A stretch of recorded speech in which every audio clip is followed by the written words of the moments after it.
Hey guys, Coach Logan here again, looking for another Blitz game, so let's see what we can find. Alright, Mira como floto, 2269, so let's make this full screen. Go e4. Is he going to play me? He might. Okay, no, he's playing me. Okay, so c5, Sicilian. I'm a believer in the main lines. Knight c3. I think he's going to do a knight or... Oh, okay, did a classical. All right, still, I like bishop g5. Let's go queen to d2 here, maybe? I think in these lines he likes to take quickly on d4. Rook to c8.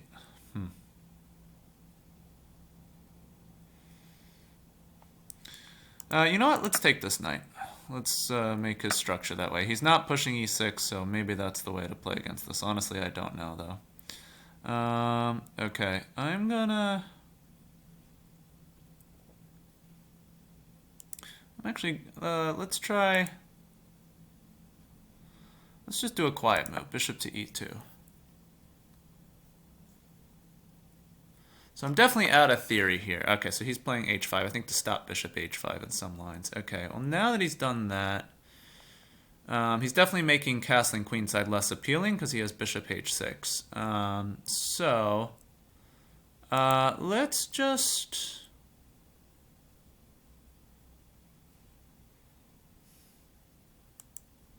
Let's just castle kingside. I'm going to castle short here. It's definitely a little bit not what I'm used to in this line. Okay, so I want to play knight to d5. Now, how scared am I of knight takes d4 and rook takes c2? He's shirking his development a bit if he does that, so I'm going to try it. If he wants to take and grab a pawn on c2, okay, but I do think that's abandoning development a little bit. All right, he's pushing to g3 or to h3. So I guess I'll play g3 just to keep everything closed. And, okay, so he's not going pawn grabbing, all right? Okay, here, let's go...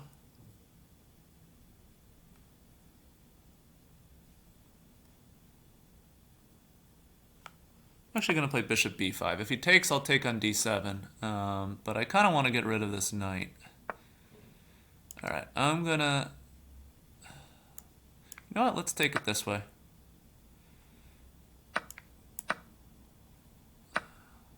All right. Okay, well, let's... Oof, I'm tempted to just... Okay, let's play rook to e1. I really want to hit this e7 square. I've got now the knight and the rook threatening it, and he's pinned.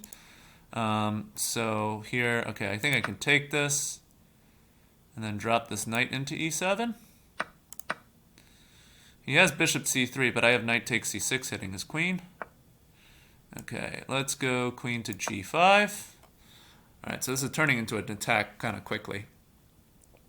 I'm threatening knight g6 check now, which will hit a discovered attack on his queen. So let's see what he does here. All right, let's... Oh, I can't play f6 because his rook is pinning me. All right, let's play knight to g6 check. I want to get the attack going on him. All right, so the follow-up that I wanted was queen to e7 check. And now let's drop this rook in. I want rook to g6. I have very little time now, so I got to just kind of play moves, but I'm trying to make a mating attack on his king. Okay, let's go rook takes g6. All right, so he's pushing that in there. All right, let's take this and then play f6. Attack his bishop. Oh, he has bishop f8. That's annoying. But I have f7 check. I can still sort of keep this alive. He might be escaping this. Oh, okay, he took there.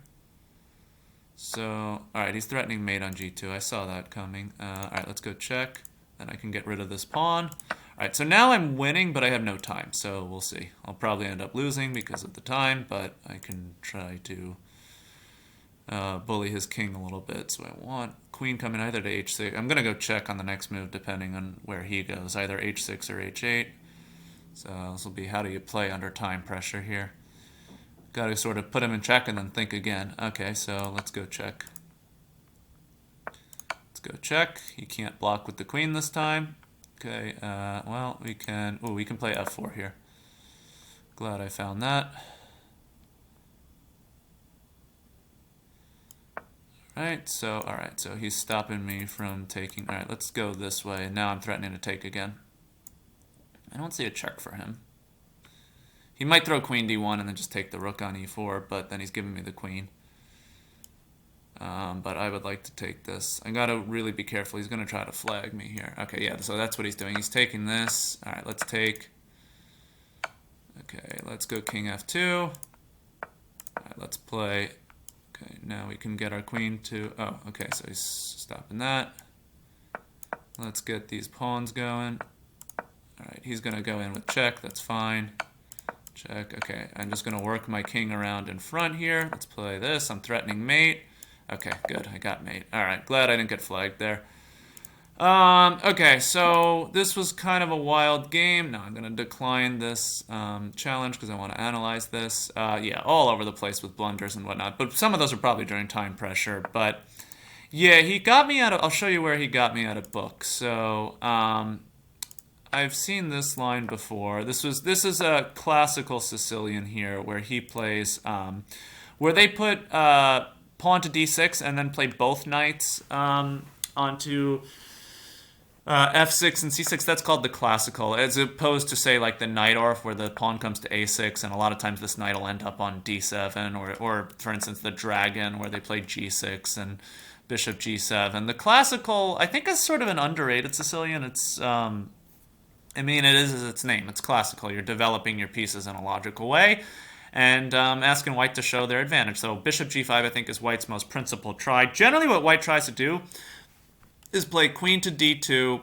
castle queenside, and play like f4 and try to crash through with e5.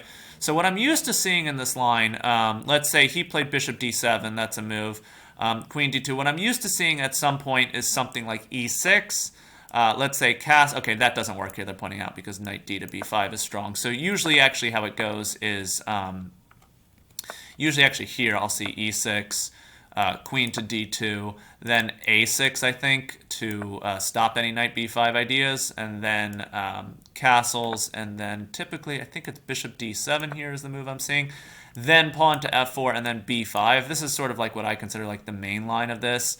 And the threat of b4 is kind of annoying, so I usually play a3 here, and then eventually bring the knight back and try to crash through with e5. This would be how sort of the main line goes.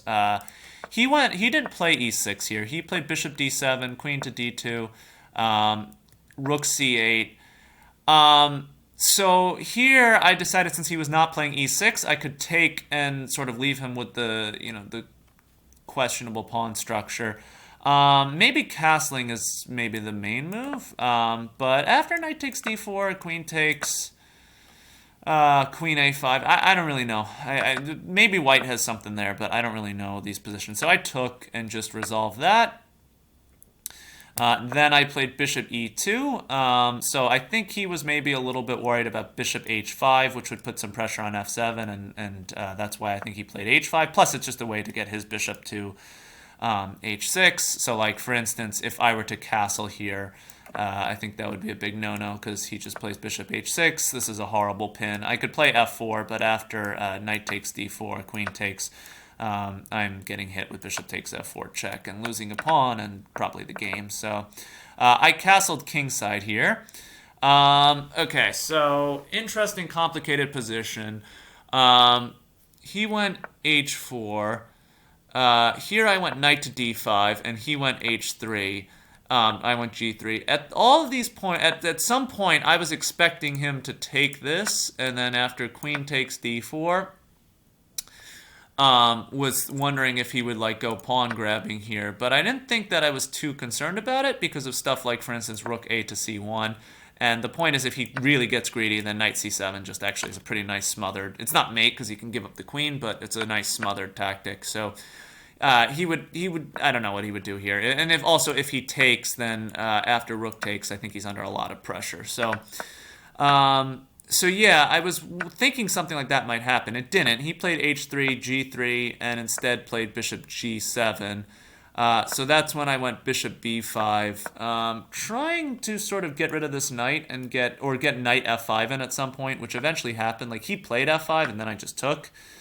And now he took on f5, so I took. And here, okay, he's maintained material balance, but at this point, with the f6 pawn gone, his king and my pawn on f5 and the e file open, and my knight, in the strong d5 outpost, I just feel like his king is, potentially targetable, and that's why I went rook a to e1, just trying to head to e7 as fast as possible. And here, okay, they're pointing out that c3 would trap his bishop. It's easy to sort of get tunnel vision here and only focus on one idea, and I was pretty focused on the king and on e7. So I took, he took, and then I take on e7.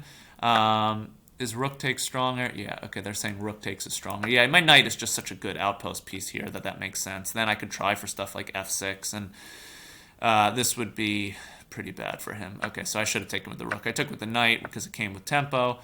Queen g5, yeah, and so I had the right instinct, I think, on this, which was to just shift over to an attack on the king. Did I miss knight? Oh my gosh. Did I miss knight takes c8, just winning the queen? Okay, this is what happens when you or getting older and not paying attention as much. And okay, so that was just terrible. I just hanging queen. That's why I had a blunder there. Knight to g6 check. Instead, I was again just so tunnel vision on this attack. But maybe it's not working here. He has the move rook h7, which he did not. He did find that rook h7. Takes with g6, and then he traded rooks. He could have just tucked on g8, and he's absolutely fine because he has the only dark squared bishop on the board, and he's totally just covering the threats on the diagonal. Yeah, he'd be winning here. Instead, he went rook g7, so I got to stay in the game. Now I took, okay, f6 is stronger? Yeah, f6 is stronger, because if they take, then I have f7 check, and I will be queening, yeah.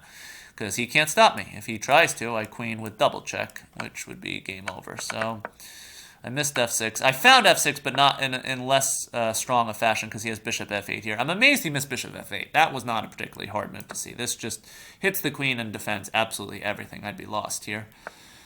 So instead, bishop takes f6, and now I'm just winning. He tried for queen to g2, but it's not working. I saw it, and then the only question left was, will I be able to play my moves fast enough? And fortunately, this time I was. Sometimes I do run out of time in these situations, but yeah, this was okay. At this point, it's over. All right, so an interesting game. I will have to go look more carefully at this line with no e6 and a sort of bishop to d7 and sort of slow playing it here. I don't know what the computer's thinking. It's getting all excited at first, but I've seen this line before. It is a line. Black can play this. Okay. All right. I will see you guys next video.